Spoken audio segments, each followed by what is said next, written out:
Live from the Washington, D.C. area, it's the Inside Scoop, Emerald Planet. All the ecology news that our viewers want to know. Now, here's your host, Executive Director of the Emerald Planet, Dr. Sam Lee Hancock. Hello and welcome to the Emerald Planet as we come to you from Washington, D.C. in the United States as we look around the globe in 144 different nations, looking for the 1,000 best practices, the technologies, the services, and the products that are making a difference as we move through the 21st century. And we're going to be talking about some of these newest inventions and advanced technologies that are going to be leading the globe as we go to 9 billion people. Yes, 9 billion people. And so how are we going to be able to take care of all these and all the basic needs that they have? And we have an expert sitting right beside me that actually not just planning for the 2 billion new people, but also has been working very hard for the 7 billion. This is Charles H. Botwick. He's the Managing Director of the Dulles Technology and Trade Center, DTTC. And he's representing, which is an unusual way that we do this on Emerald Planet, a Dr. R.S. Goswami, who is actually flying to India as we speak. He's the CEO of Hind Pharmaceuticals Ltd. And Chuck, welcome back to the Emerald Planet. Wonderful to be here. You're doing great work. Always glad to have you. And I think it's wonderful. And it's the first time we've really done this where we're actually representing someone else who had to leave the United States and head back to India. And we certainly appreciate you doing this because this gentleman has a very large organization in Bhopal, India. And so thank you for being here, Chuck. But tell us a little bit first about the Dulles Technology and Trade Center, some of the things that are going on there, and then we'll talk about the Hind Pharmaceuticals. The center is a center of excellence devoted to integrating technologies and resources from all over the world to meet the challenges in the planet today, not product by product or technology by technology, but by putting together appropriate solutions to meet the different challenges that you outlined in the introduction. Yeah, and looking at this, this is something that we've talked about a lot, and it really is coming to the fore as things become more complex. We're adding all these new people to the planet in many different countries. Is it's solution-based, so it's not like people are just trying to sell, product by product, but like take care of a whole city, a whole region, a whole country. So in going back before we leave this, the DTTC, how are you doing this so that you're solving but wrapping these solutions together? Well, every day we're dependent on a web of infrastructure systems to support us for water, power, waste, communications, housing, health. They're all interconnected. So ultimately, when you have an issue like you have with Ebola today, or you have other issues with natural disasters, you're talking about being able to put together all the systems which support our lives every day. It needs a lot of different approaches and not just one single product or technology. Looking at this, I know that many times organizations will focus, be almost country-centric, whatever it is within Germany, whatever it is within Japan or the United States, but you're really going way beyond that. So as far as your solutions, you may have 50 different countries looking at this whole thing as far as potable water, sanitation, wastewater treatment, right. Water storage, all these things. So why tie that together and have so many countries involved at one time? There's two parts of it. One, there's no lack of innovation all over the world. So if it comes from Sweden or South Korea or Peru or the United States, we want to know about it. Okay. And they're breaking technologies and applications happening every day. So they're worldwide. So we're putting together teams to solve certain problems, and the teams are international. The products and technologies come from many different places. The idea of the center is to bring them together in a place where they can work together, think together, and solve together. Mm-hmm. Yeah, if we can bring up some of these slides here so we can see what we're talking about. But this R.S. Goswami, had a chance to talk with him on the telephone while he was up in New York. Tell us a little bit about the high-end pharmaceuticals and how do they fit into this broad schema of solution-based situations? Well, we first met in the context of the challenges of the Haitian earthquake. And as many people know, one of the consequences of that disaster was a very large outbreak of cholera.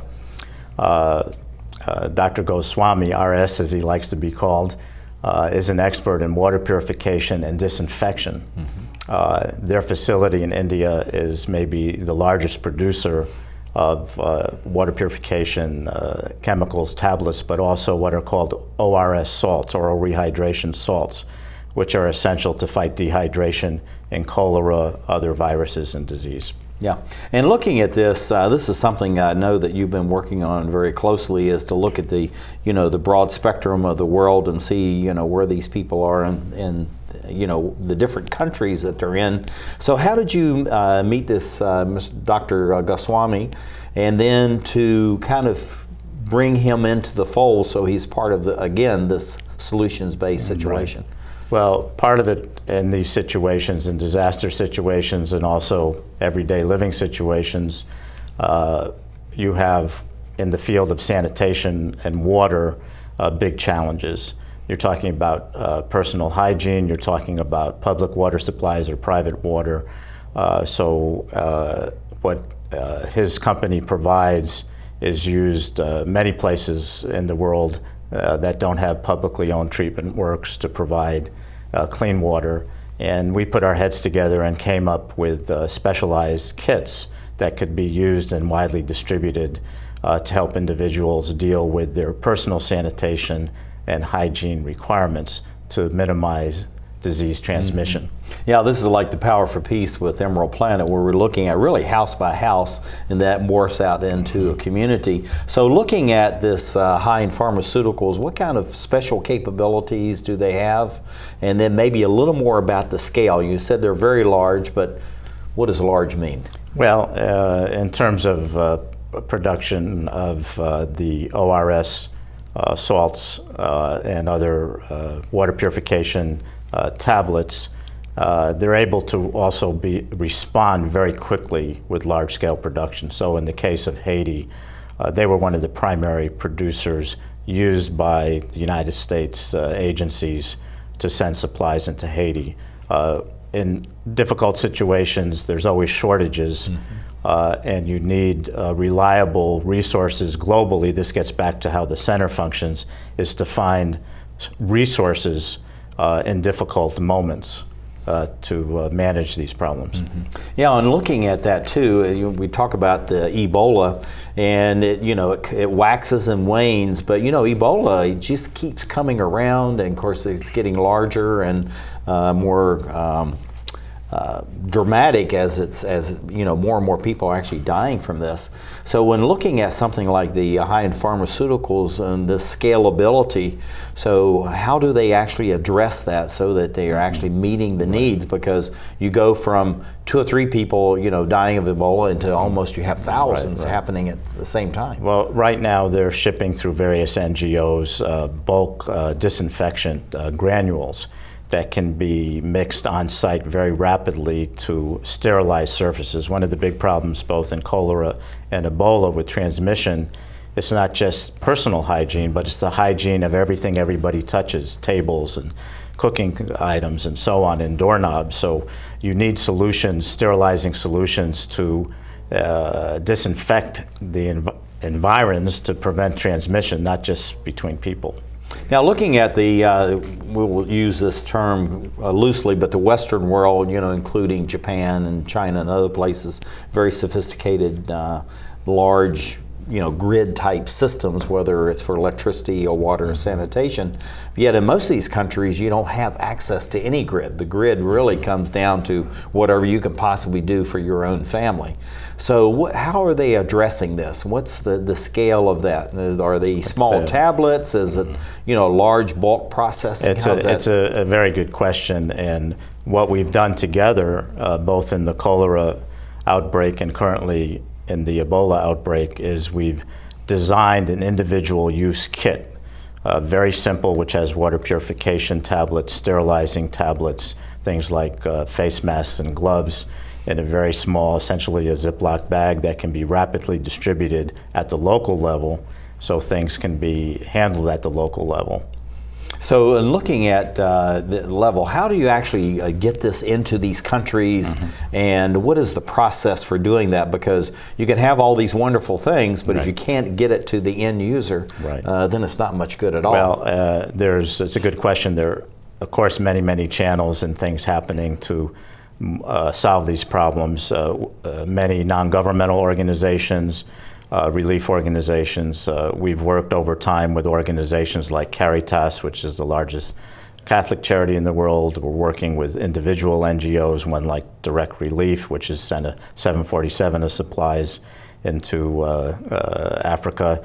The United Nations, our government in the United States, through the military, multiple ways in which we're providing resources when these resources sometimes are very hard to put together. And we're putting them together into complete mobile hospitals as well as supplies and also the personnel all together. Yeah, in a country like the United States or say Japan, Sweden, the UK and all that, unless you have a real disaster just like Sandy that happened in New York, you had Rita, Katrina, you know, the big situation there in the Gulf, you even go back to the BP oil spill. You know, all these things really tax any kind of supply chain that you have. So when you're talking about something like Ebola, you're talking about cholera, typhus, typhoid, all these other things. How do you manage that so that it's something there? Because lives are at stake, and this is it's a difficult challenge really because in these moments, important resources become scarce. This is why the function of the center is to deal with redundancy and recognizing and finding good resources worldwide, such as in pharmaceutical. Well, we're out of time, which usually is always the case when we're together on Emerald Planet TV. Chuck, where do you see that your center is going to be in the next 5, 10, 15 years and folding in the Hind Pharmaceuticals? We've got about 30 seconds to do that. Well, we intend to have a world-class center of excellence here in Washington that will bring together companies like Hind Pharmaceutical and other innovators from all over the world into a local but global resource center that provides end-to-end solutions. Well, I think it's absolutely fantastic. This is Chuck H. Botwick. He's the Managing Director for the Dulles Technology and Trade Center, representing Dr. R.S., and he likes to go by that, Goswami of Hind Pharmaceuticals. And thank you for being with us as we look around the globe to create the Emerald Planet. Too many women get hit by their boyfriends and husbands. Too many women are pressured into having unprotected sex. Half of the people in the world living with AIDS are women. It doesn't have to be this way. Together, we can change this reality. Let's strive for a world free of violence.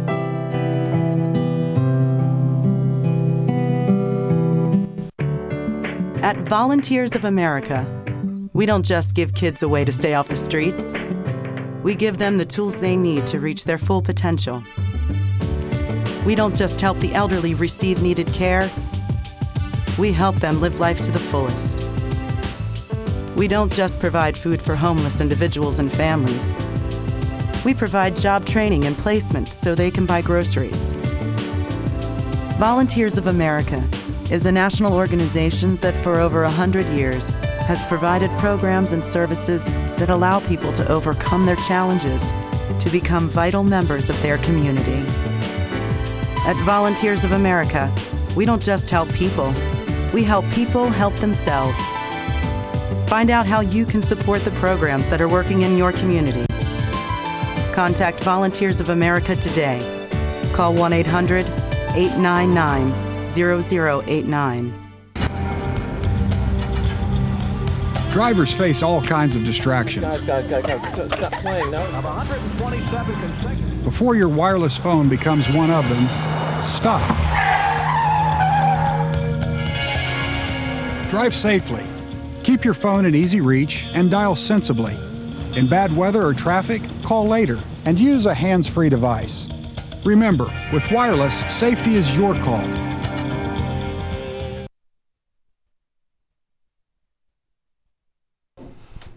I guess we're here with Emerald Planet as we come to you from Washington, D.C. in the United States as we're looking around the globe in 144 different nations, looking for those 1,000 best practices, the technologies, the services, and the products that are making a difference as we move through the 21st century. And one of the things that people are keenly aware with climate change, that the world, literally as far as potable water is concerned, is actually drying out. And even though there's water everywhere, not a bit to drink, we're facing that situation where you have just a few percentages of all that water that we have on the planet that really is available for humankind and any beings that we have on the planet.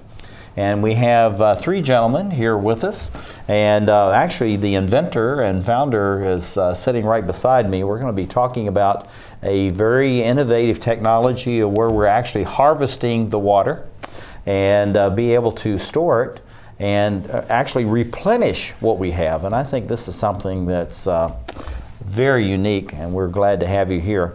Andrew Nychuk is sitting right beside me. He's the founder and managing partner. Greg McPartlin is sitting down on the end, and he's the managing member. Always love that title. That's quite unique. Parjana, Advanced Water Harvesting Distribution, both of these gentlemen with the same organization. And then sitting kind of in the middle is Dan Bicz, who is the principal of TerraMarCo. And gentlemen, welcome to the Emerald Planet TV. Glad to have you with us. And I guess we're going to start off here with what you're doing as far as the organization. So Dan, tell us a little bit about the organization and what's going on and how all this actually came together. Yeah, well, first of all, Dr. Sam, many thanks for the great work that the Planet is doing. Emerald Planet is a true leader, and we're happy to be here. And TerraMarCo has been searching the world for the next generation of proven energy and water solutions. And we all met about three years ago, and immediately saw the opportunity to deploy it with the DoD and with in Africa and right here in Chesapeake. And the organization is really led by these two gentlemen who put together a profound team of water professionals and business professionals. I really like this image that you shared with us, and this is really getting to the heart of it as far as the water harvesting, but at the same time, and what you're doing, Greg, is that we need to protect the water we have, but actually to increase the availability of potable drinking water. So tell us a little bit about that process and how did all this come about, and then we're going to talk with the founder, inventor of all this, and let him talk about how it really happened. Absolutely. Well, first of all, thank you. And really what Parjana is Parjana is a paradigm shift. It's a paradigm shift that forever changes the way the world manages water. In the past, all you could do is take a water problem and move it somewhere else. And what Andrew has done with his invention is enable the earth to naturally absorb the water when it falls, as Mother Nature originally intended. Now, instead of it going to runoff or evaporation, now this technology enables the earth to naturally absorb the water, which, when you think about it, profoundly changes so many things in regards to the planet. Well, one of the things we're seeing as far as all your urban areas, and like the United States, 80% of the population now live in urban areas, and so you have huge areas under roof and impervious materials out there, and so you have in a sense, the same amount of water, but it's hitting and then it's immediately, being, drained off somewhere else. Exactly. And not really available to humankind. So I want to go back to Greg before I talk to Andrew on this as far as the cities are concerned and looking the management of this water. How is that becoming even more and more important as we move through the 21st century? Every day, every week, as time goes on, it becomes much more important and much more of a concern. Here in the Chesapeake region, for example, there's just huge... You're talking about Chesapeake Bay. Chesapeake Bay. Right. Right. In this region here, there is such a urgency. I mean, they're looking for a 10 to 30% reduction. Where in Michigan, through the MEDC, and the director of the water program there, Gil Pezza, we actually did a project on one of our gems. It's called Belle Isle. We did 24 of 1,000 acres, and we showed to the state an ECT, which is a nationally recognized engineering firm. We had a 63% reduction within the first 3 months. Now the region's looking for a 10 to 30% reduction. Within 3 months, we had a 63% reduction. It truly is a paradigm shift. And you can totally extrapolate that all the way throughout. If it works on an island, works on a golf course, it fundamentally changes private stormwater management. Now, Andrew, looking at this, this is really, you're the founder, inventor of all this. And in our conversations, you're saying this system really works like the body, the human body, and letting nature work for itself.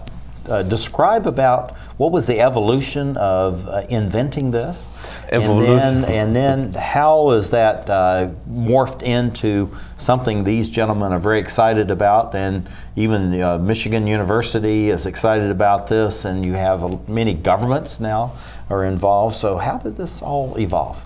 When we go into the nature, I was in medical. And also I work in mining, which is 4,000 feet underground. So I see the ice age and all this structure of the ground. So when I was in medical, I understand many other factors like mode and how's the body operating. So my wife Jadwiga, she forced me because we had 4 children. And young, and I just don't. She said, "Wow, you're in medical. Why you don't fix it? Because we're gonna get sick." So actually, she forced me to make this product around it. And I look at say, "Well, what I can do?" Then I'm looking now in my expertise coming back. So okay, then the mining and finally. I put it together and I said, well, our body system works same like the body, outside, your home. So that moment I just, make it, installation, and same time, 5 years later, forget it about it. My wife was happy, I'm happy, and there was a big rainstorm. And I really for 1 month was running, water. Actually, it was so much rainfall, and I said, why they don't do this anything? So I just said, well, that moment I'm always thinking maybe I should be, talking about it more about it because it's fantastic how it's working. And at the same time, 2004, and I self-formed it, and I knew it when I'm gonna go, 7 years of hard research. So this is what happened. I'm going to jump over, Dan. I'll come back to you in just a minute. Greg, looking at this, what is the system? Okay, so we hear it's fantastic. You're getting all these savings. What is it? In very simplistic terms, it's biomimicry. Andrew understood the body, he understood the earth. And what he actually did... Should we go back to this slide right here? Will this help us understand some of this? Well, this is actually the drilling equipment. This is the installation equipment. That's just one component of it. The real magic is, and the real mystery, is about the device. And the device that goes into the ground, we're playing with 3 core principles: gravity, hydrostatic pressure, and vacuum. And we're enabling, what we're doing is we're stabilizing the first few feet of the earth so it's consistent, because the earth's like a sponge. If it's too wet or it's too dry, the water doesn't absorb. And so what the system does is stabilize the moisture level so when it does rain, the earth can naturally absorb it as Mother Nature originally intended. So this is the whole thing, and you showed me an example of this, and these are almost like gigantic straws that you're inserting into the ground. Correct. They're very sophisticated. Here's the technology itself. Don't move it so fast. Yeah. Keep it stable. Okay, go ahead. It's a very simple technology. It's biomimicry, studying nature. It has 5 separate independent chambers that actually expand and contract with the movement of the Earth. So really, it is a fancy piece of patented piece of plastic. Yeah, and then it goes back to being able to install that. Dan, talking about, and this is something Greg brought out about these this dramatic results that you have as far as the 63% being able to actually capture and then store and be able to keep this for the future. Why are you going way beyond? You know, what the EPA is looking for is something 10 to 30%. You've actually more than doubled all of that. So what does that actually mean for the Chesapeake Bay and these other areas like Gabon and Africa and other places where you're going to be operating? A great question. And bottom line, it means billions of dollars of savings. Let's look at Prince George's County that abuts Washington, D.C. They're looking over the next 10 years of a $1.2 billion expenditure. The state is looking at something like 7 to 15 billion, the state of Maryland. The region is looking at 30 billion. But you know, Dr. Sam, they're working with 19th and 20th century technology. What Andrew has created is a 21st century technology. And so what we're talking about is solving the rain situation. EPA wants to put the Chesapeake on a pollution diet. This mechanism can facilitate it, and frankly, the reason these gentlemen have been in Washington this week is that we're looking to do a demonstration project here to prove it up. Yeah. Going back, Greg, I want to go to this example here. I know we've got the before and after, and what you're doing is that you get all this deluge of rain, and it's just be like downtown Washington, D.C., or out on a golf course, or any place where the ground becomes very hard, it's impervious, whether it's a hard clay or it's an asphalt or some kind of surface. And so you're installing your system there. So what is the amount of gallonage or the amount of metric tons, I think they talk about in Europe, as far as water is concerned, that you can actually absorb and then hold for future use? Well, the big thing, it is absolutely customizable and scalable. As you can see from this one project, it's a small project in somebody's backyard who 12 times in 1 year had to have her backyard pumped and the water went into the street. So you can solve that problem, but at the same time, you can do a 1,000-acre island, which has a $1.5 million stormwater bill, and we can design it to actually eliminate all the stormwater going back to our water department. Well, we absolutely are run out of time. But tell us, where do you see your organization going over the next 5, 10, 15 years? I see it's going to be very simple. It's a Nobel Prize. Nobel Prize, okay. Greg, where do you see it going? I see the same thing, because our synergies and our efforts are really shooting towards that Nobel Prize, because if you don't have surface water, you don't have surface water disease, malaria, cholera, dysentery. That's the power of the technology and the mass implications of it. Well, we certainly appreciate having the three of you here. This is Andrew Nychuk, who is the founder and managing partner, Greg McPartlin, and we have Don Bicz, who is the principal of the TerraMarCo company. And thank you for being with us as we look around the globe to create the Emerald Planet.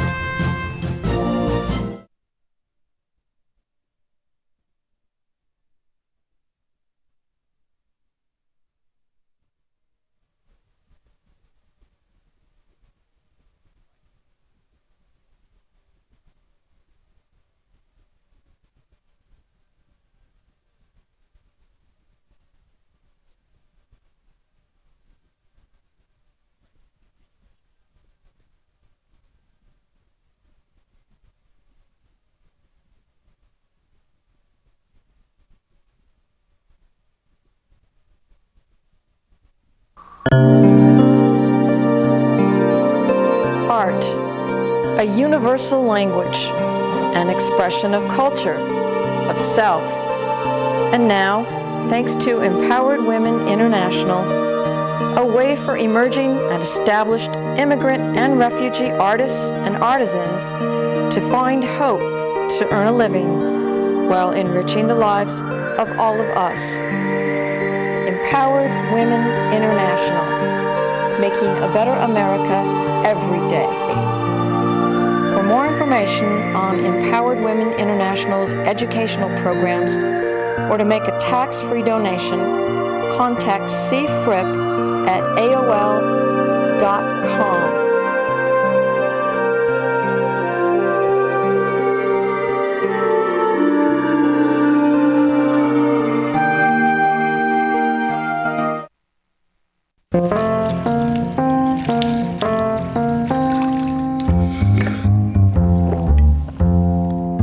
Here, kitty, kitty.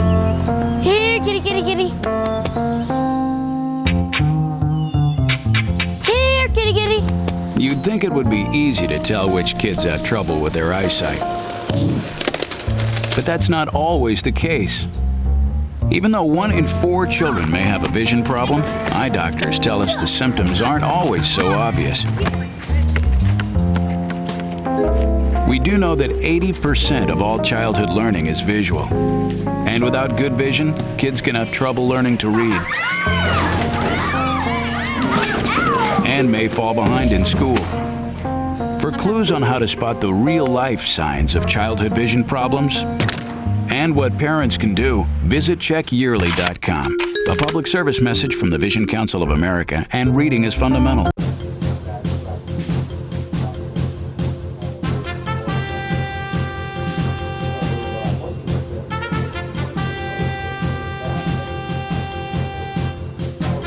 We're back to the Inside Scoop Emerald Planet.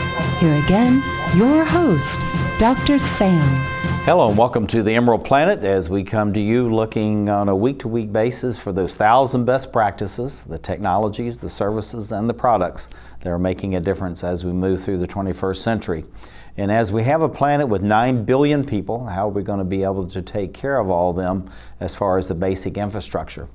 One of the needs that we have right now, and there is some debate about the number. Some people say it's about 2.5 billion out of the 7+ billion we have on the planet right now. Other people say it's truly half of the world's population does not have access to adequate sanitation, dealing with all the waste that are coming from all these new people that we have on the planet. We have a gentleman that's coming in from New York City that's actually been working on this and something that's a very simple solution. And Jason Kass is a PE, professional engineer, and also he has his LEED AP certification. He's the president of what's called Toilets for People. And sitting right beside me is a good friend of ours and colleague, Charles H. Botwick, who is the managing director of Dulles Technology and Trade Center. And Chuck, it's always good to have you with us. Thank you, Sam. And he's here as our special guest and as a backup in case we lose Jason. And Jason's coming in by Skype. And Jason, welcome to the Emerald Planet TV. Pleasure to be here, Sam. I'm glad to have you, and it was a great pleasure meeting you at Star Tides, and thank you for coming back. Tell us a little bit about the origins of your organization, Toilets for People. Well, Toilets for People came about as an outgrowth of Engineers Without Borders. We were working on a number of projects that were water projects that quickly became toilet projects because that was almost universally the source of the contaminated water supply, was human waste getting into it. So in particular, I was in a community called Belin. It's outside of this city called Iquitos in Peru. And the community there is under the water half the year because of flooding of the Amazon River. So when people have to go to the bathroom, I was talking with the individuals that were living there, and they would have to walk pretty much on a plank about 30 feet outside their backyard, and stand there with 4 posts in the ground with a tarp wrapped around it and just poop into these drainage ditches. And this was the common practice for about 70,000 people. So when I came back to New York, I figured there needs to be some kind of technology available for these people, just like there are technologies available for folks here in the US and Canada. If you live near a lake or near a brook, you can buy waterless composting toilets right off the shelf. They cost $1,500, so they're not appropriate for the developing world. But what I decided to do was to re-engineer that toilet and make it using local parts that anyone in the developing world can acquire or purchase at a low cost or make it themselves. and can normalize their bathroom experience in ways that we take for granted here. Yeah, looking at these photographs, and I was going through those as you were talking, Jason, it's just really amazing. I'm going to go back to the very first one here, and you see what people, the situation that people are living in, where you have animals and humans literally all sharing the same water source, and then it comes down to this. And so it's no wonder that the people are ill most of the time, and you have all kinds of diseases coming out of this water situation.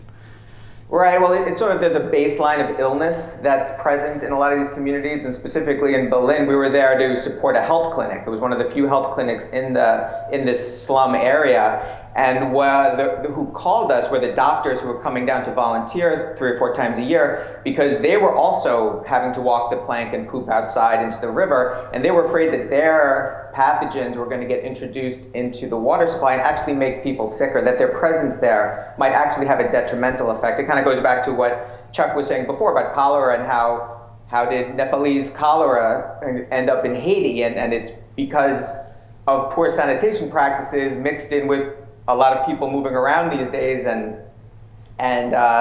they felt like they were not living up to the do no harm principle and so they were being really responsible to reach out to engineers to help solve some of the basic sanitation crises, that then they can be freed up to solve some of the more acute illnesses that were in the town, cardiovascular illnesses. They couldn't get past the diarrhea prevalence in the community to get to some of those specific ailments that they're specially suited to address. Well, the whole thing of like when you're dealing with Ebola in West Africa, you forget about the polio and malaria and all these other things that are prevalent.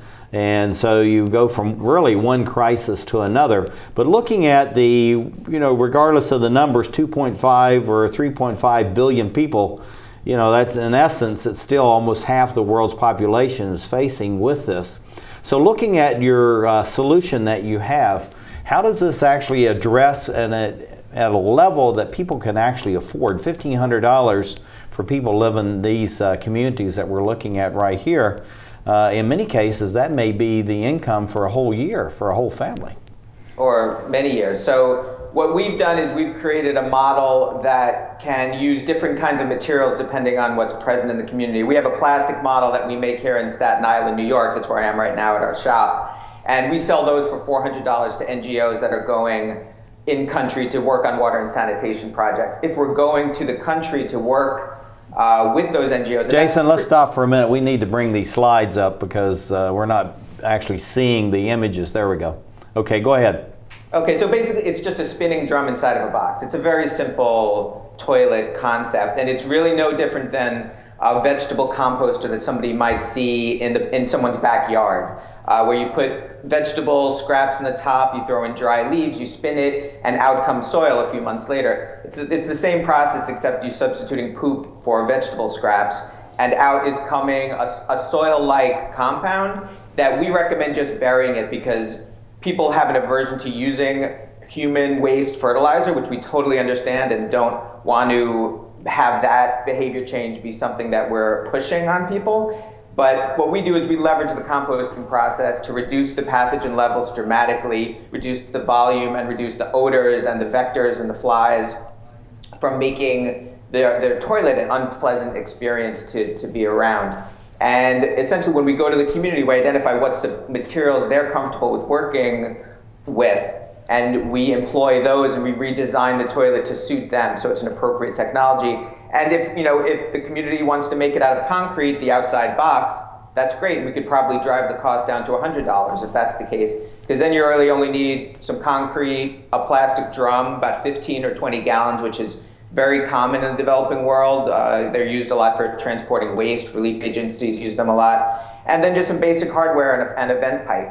So if these components or any functional equivalents can be found, what we do is we lean on our developing world, seat-of-the-pants engineers. People in developing countries are extremely resourceful, extremely good at making things work if they understand them and they're simple. And our greatest ideas come from them.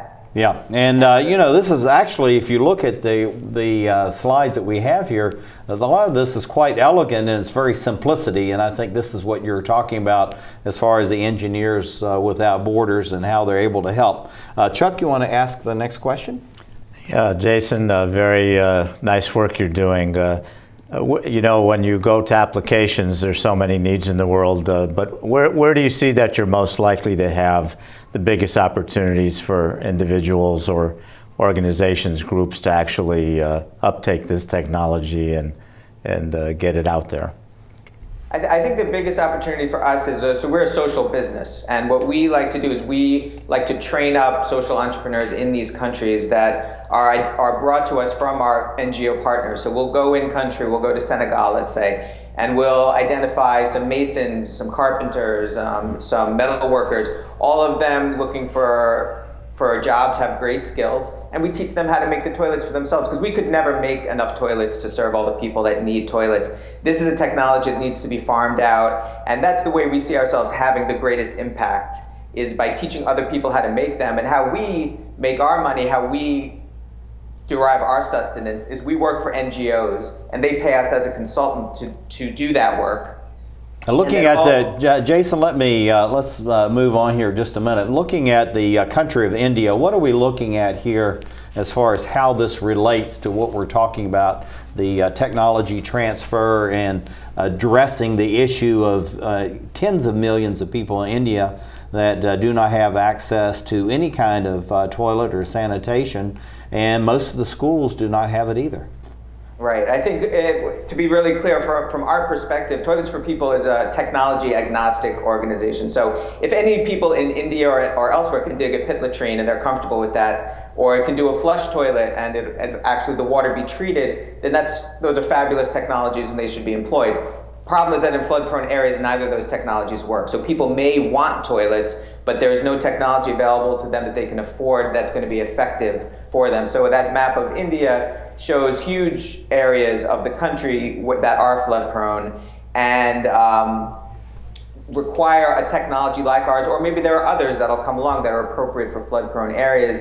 And it's going to be a combination of local entrepreneurs making the toilets themselves at small scale on the village level. And there where we see our work is working with the government or with NGOs to make large-scale operations where we could do disaster relief in the wake of storm events or coastal storm surges that wipe out sanitation facilities for large segments of the population. So we see ourselves as being that entity that's going to do the quality control and the fabrication on a large scale, and we're going to teach the local people to get it out into the villages, places that we couldn't reach. Yeah, looking at this, Jason, we're just about running out of time. This is a fascinating issue, and we're going to have to revisit this because there's such a huge need. What do you see for Toilets for People over the next 5, 10, 15 years? Where do you see yourself? And you have about less than 20 seconds to do all that. Wow, that's a tall order, Sam. I would say that as a climate change resilience technology, I think our toilet, the crapper, and I haven't said that yet, but the crapper is a great solution to have a backup toilet for people if their existing infrastructure goes down. So we see ourselves as part of that solution. Well, thank you for being with us, Jason Kass, who is a professional engineer, president, Toilets for People. Chuck Botwick sitting right beside me. And thank you for being with us as we look around the globe to create the Emerald Planet. One day these rats were playing in the woods. Well, it's some matches and that's no good. Yeah. Listen to smoke before you give it a try. Only you. Don't play with matches. Don't play with fire. Cause there's nothing very funny about rooftop life. Nothing very nice on a homeless mind. So if a gorgeous force is what you desire, don't play with matches. Don't play with fire. Yeah. Only you can prevent wildfires. Fire. Why don't you just wash your car at home? When I wash my car, everything runs down the street and down into the storm drains. With all the chemicals and the soaps and waxes, the last thing I want to do is poison my own drinking water. At least here, it's all contained and recycled on site. That's why I also take my car in for oil changes instead of doing it myself. I might take a chance on spilling stuff. You know what the best part is? What? More time to kick back and watch the game. far would you go to protect the planet? I want you to build an ark. Here we go. Okay, that's good. Oh, okay. Ow! Maybe there's another way. People, the flood is imminent. Is it too much to ask for a little precipitation? Go to fightglobalwarming.com to find out what you and your community can do to reduce global warming pollution.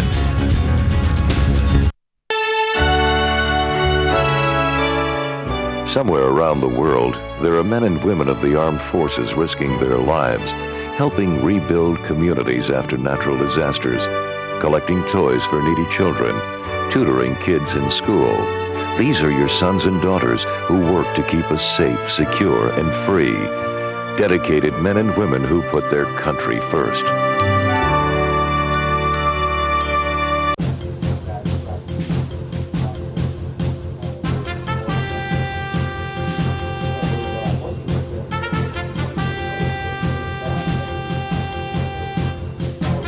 We're back to the Inside Scoop Emerald Planet.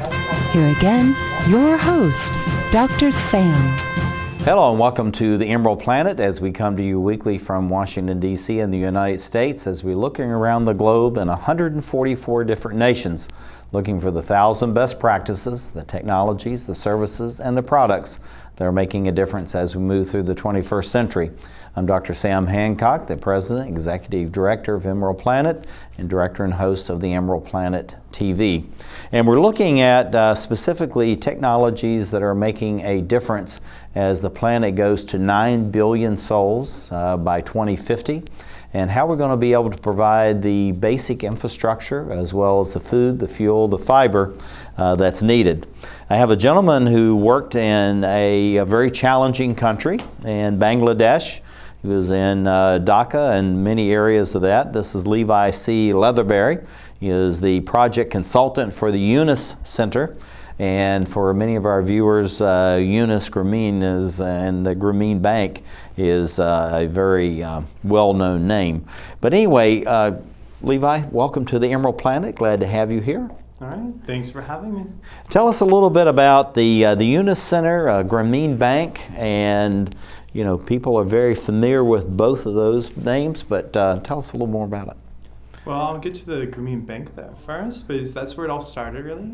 In 2006, Mohammed Yunus and the Grameen Bank together got the Nobel Prize, and that's when people really started hearing about them. That's when I heard about them. That's when I knew I wanted to get involved. What they got the Nobel Prize for was for microcredit, which is making small loans to largely women borrowers and groups, and using this sort of group dynamic to make sure that they repay their loans. Well, I think the story is, and I met Dr. Yunus when I was over in Dhaka and actually had a chance to talk with him. And the whole thing about it is I think his very first loan he ever did was like $36 or something like that. And so we just want to talk a little bit about the origins of Grameen Bank, because you know, when you're talking about women really are the backbone of small business in most of these countries. It's very important that they actually have the loans. And my understanding is that what they've done through the Grameen Bank is that the return rate is phenomenal, maybe 95, 98% or something like that. So tell us a little bit about Grameen Bank and how they actually reach out to women throughout Bangladesh, but now, which is really a worldwide system. Well, the first thing they do is actually it's not them so much going to the women, it's the women going to the bank. And right from the beginning, when Yunus started, like you said, with very humble beginnings, people approached him from the community. They're very vocal about what they wanted and what they saw in their own future. And the main thing is that they had obstacles in their way, loan sharks and various other difficult ways of finding funding. So what the bank has always done over time is seek out those who have potential and try to provide them with the resources to move forward in the world. Well, what we have here is the project you were actually working on, and this came out of the Yunus Center of the Grameen Bank, and this is called Grameen Viola. What is Grameen Viola, and how does it work? Grameen Viola is a partnership between Yunus Center, which I haven't quite explained just yet, and I will very, very briefly. It's the social business center for the whole world, for Muhammad Yunus's idea of social business, which is a environmentally sustainable and eco-friendly way for people to make a difference in their local community with businesses that are usually targeted towards impoverished communities. They partnered with the Yunus Center, partnered with Grameen Viola, and they made, the target was to help 100,000 people in Bangladesh who are suffering from various problems of arsenic poisoning in the water supply. And they did this pretty much in 2008, and after 3 months after they signed that agreement, they're on the ground trying to make a difference. I tell you, it's just fantastic. But we have this very nice chart, and we have a couple of videos we're going to play in a few minutes. Tell us what this chart really says, though, and what is the impact of this as far as the local communities are concerned? Well, the communities, actually, unfortunately, were not completely aware of the arsenic poisoning to begin with. That was one of our first challenges we had to overcome, was to first let the community know about the problem. Once they knew, a lot of the community organizers came together and demanded a change, something they could do to make the well-being of their children and their families a little bit healthier. So they started the Grameen Viola project, which you see here on this graph right here. This is the main village of where it started, all back in 2008. And the main focus was to provide a well, which is funded by microcredit, and it would extend pipelines out to the various villages towards their crops, towards schools, especially schools actually, because children more than any other population are susceptible to the neurological diseases that come from arsenic poisoning. So this graph shows pretty much the community-centric approach that you see both in social business and in Grameen Viola. Mm-hmm. Now, looking at this social business, this is a topic that's come up before. You know, we had someone talking about toilets for people to actually address some of the issues that people have like this. So what is a social business? How does it work? And we understand it really is based on a business model. That's true. Actually, I think in the last segment, I actually heard him mention briefly social business as well. He said, we are That's exactly what we're talking about. So what is social business? It is a business which is designed to target a specific social problem and develop a solution which is economically sustainable for the NGO itself and for the environment around it. Okay, and then all the people that's serving. We have 2 videos. Let's see if we can bring those up. And this is really going to explain the work, Levi, that you were doing over in Dhaka, Bangladesh. Grameen Viola water is a top quality water which is free from bacteria and all sorts of harmful undesired particles because it undergoes a series of treatments such as micronfiltration, UV treatment, reverse osmosis, and ozonation. Grameen Viola water is strictly following all the quality processes of the renowned French company Veolia Water, world leader in water service, currently providing safe drinking water to 100 million people in 67 countries. Committed to meeting at all times BSTI and WHO standard, Grameen Viola Water tests its water in its own laboratory on a daily basis and on a regular basis in well-known external laboratories, ICDDRB, BUET, and BCSIR.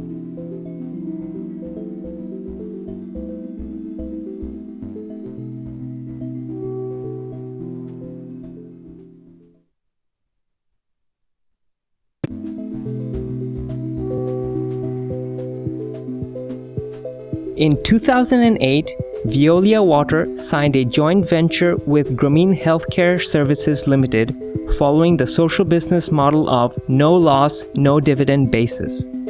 Grameen Veolia Water Limited is providing safe drinking water to rural people of Bangladesh in arsenic-prone areas at an affordable rate. In order to help meet with its social objective, Grameen Veolia Water has started a $5 gallon water jar business in Dhaka city. All profits earned from this business will be reinvested into the expansion of its safe water distribution system, which will help in the betterment of thousands of lives in rural areas.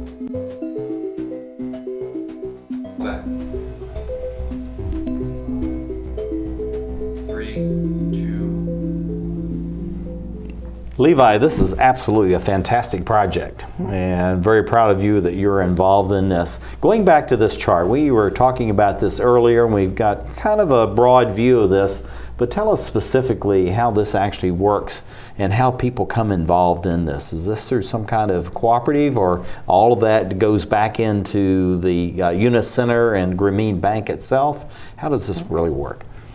Thanks for asking. I was hoping to specify a little bit closer. So how this works is, since the plan was originally invested in by Veolia Water Company, headquartered in France, they have pretty much provided the service. The thing is, like I mentioned before, not everyone knew that they were getting arsenic in their water.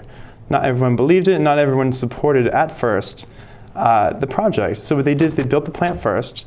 They provided the filtration process, which you just saw described, from various elements of sedimentation, filtration. And once they have that water, that clean water, they go out into the community, they talk to people, they talk to community organizers, they talk to the community leaders, they make sure that people are okay with it, and then once they get agreement with the local villagers, they build a pipeline to their house, their school, as much as needed, and it's provided at ultra low cost. All the profits from this business are reinvested into the business. That is the model of social business under Muhammad Yunus. It's that they do repay their investors, however. So whatever money went into building that plant is returned to Veolia, but nothing more. No dividend, no interest. Yeah, and looking at this too, this is really a very interesting process, because so much of the land in Bangladesh, almost half of the entire country is in a floodplain. And so looking at this, I mean, it's just one issue after another with the poor people of Bangladesh. But looking at this, the time that you were there and experienced this, do you believe this is something that can be replicated in other communities around Bangladesh, but also other countries around the globe? Very good question. Not only do I believe that it can be scaled up in the communities it's currently in, the 2 villages just outside Dhaka. In Dhaka itself, it's being scaled at the moment. They're making a bottling facility, which is actually helping to cross-subsidize and make the water even cheaper for the people in the villages. So not only can they scale it, when they do, it makes it more feasible. Also, interestingly, Yunus Center, the organization I helped out with, they work in India as well, and in Tamil Nadu specifically. There's a project they're working on to use microcredit to help fund water filtration systems as well. And Grameen Veolia is a great example, leading the way and how to make that difference. I tell you, I think it's absolutely fantastic. 17 seconds, what do you see for the future of this kind of project around the globe? Got to be quick. Well, 17 seconds. Absolutely. Bangladesh is, as the 9th biggest population in the world, and it's the size of Iowa, quite large place to start. Anything that works there can work just about anywhere. That's fantastic. Well, this is Levi Leatherberry. He's a project consultant with the Yunus Center of the Grameen Bank in Dhaka, Bangladesh. Levi, thank you for being with us and sharing about this incredible project, and also about social responsibility, social projects, social funding. And thank you for being with us as we look around the globe to create the Emerald Planet.